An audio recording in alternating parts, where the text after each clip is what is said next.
Ok, silence. Moteur. Et action!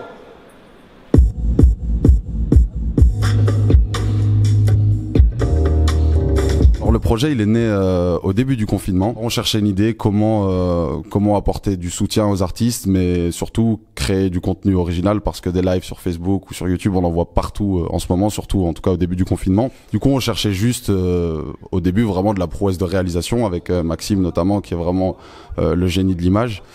Et puis je sais plus comment exactement, mais de fil en aiguille, on était en brainstorming et puis boum est tombée l'idée de faire un festival 100% digital. Et dans le sens où en fait c'est diffusé sur plein de plateformes. Et quel est le meilleur jour pour faire ça? C'était le 21 juin pour la fête de la musique.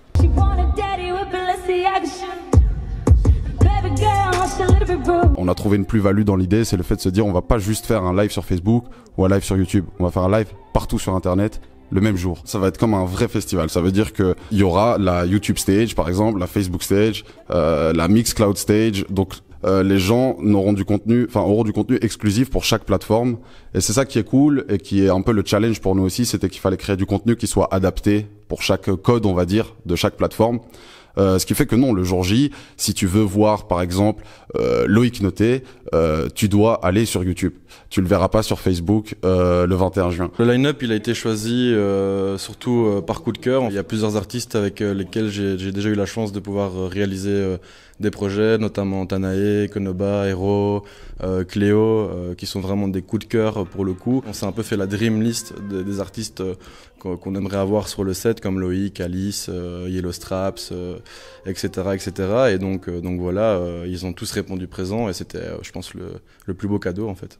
Mets encore sur le côté, tes attitudes mettraient sur le côté. Ce qui est incroyable en fait, c'est que la plupart du temps quand je suis sur les festivals ou sur des concerts, j'ai chaque fois cette interaction avec le public qui me permet de on va dire garder cette énergie et limite la monter encore dans un autre niveau. Mais là, comme il n'y avait pas de retour, je me suis dit ok, je vois qu'en fait la difficulté c'était imaginer l'interaction possible avec la personne qui va être derrière son écran ou derrière sa télé, je ne sais pas encore. Donc du coup je me suis dit bon, qu'est-ce qu'on peut faire, ils sont sûrement sur leur canapé ou sur je sais pas dans leur cuisine, n'importe quoi. Donc qu'est-ce qu'il y a à proximité? Un frigo, un tiroir, tu peux prendre des coussins, n'importe quoi, tu les montes. Bref, vraiment tout est possible pour créer même cette pseudo-interaction. Y'a quoi dans une maison? Y'a quoi dans un canapé? Des coussins? Prenez vos coussins, mettez-les en l'air. Prenez vos yaourts. C'est parti. L'expérience de la scène, c'est vraiment une des choses que j'apprécie le plus au monde. Donc je pense que ça s'est vu, tout est une question d'énergie, l'énergie ça se transmet.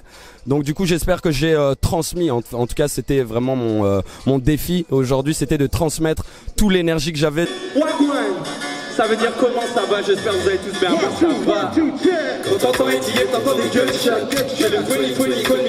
Avec l'annonce du Covid, c'était un peu compliqué parce qu'on était annoncé sur beaucoup de festivals.